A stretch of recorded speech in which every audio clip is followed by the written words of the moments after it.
Savez-vous que ceci vaut des milliards de dollars?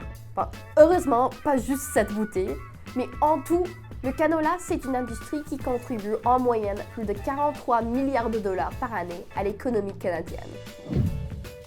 Quand on parle de l'agriculture canadienne, on ne peut pas oublier cette petite fleur, ses graines et son huile. Le canola est l'une des cultures les plus rentables du Canada. On l'appelle même l'or des prairies. Mais ce printemps, les fermiers, comme ici dans la vallée de la Rivière Rouge, avaient peur que les tarifs chinois et américains pourraient bouleverser le prix du canola.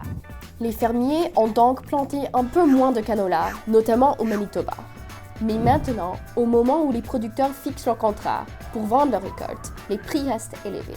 Donc même si la question de tarifs demeure, le commerce du canola va de l'avant. Côté marché et finances, ça se passe assez bien. Mais comment ça se passe sur le terrain? Dans la vallée de la Rivière-Rouge, on est très bien parti. La semence s'est toute faite à temps. On s'est bien commencé. On avait gros de l'humidité dans la terre de l'automne passé et de la neige cet hiver, alors on était très chanceux.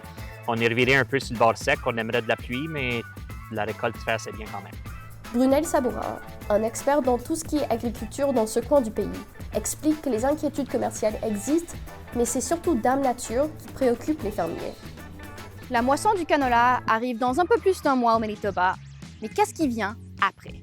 Jerry Klassen explique que les agriculteurs du canola peuvent résister aux perturbations économiques. I think the canola farmer, is used to some of this risk in regards to trade, difficulty, right? Ces agriculteurs bénéficient du soutien gouvernemental, notamment s'ils perdent des revenus, et ont aussi l'avantage de pouvoir stocker leurs récoltes sur leur propre ferme et les vendre quelques mois après ou la prochaine saison, après que les politiciens aient pu négocier des accords économiques.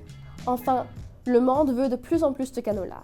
C'est un produit convoité pour l'alimentation, oui, mais aussi pour nourrir le bétail, divers produits cosmétiques et le biocarburant.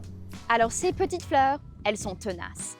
Et ces marées jaunes, elles sont là pour rester.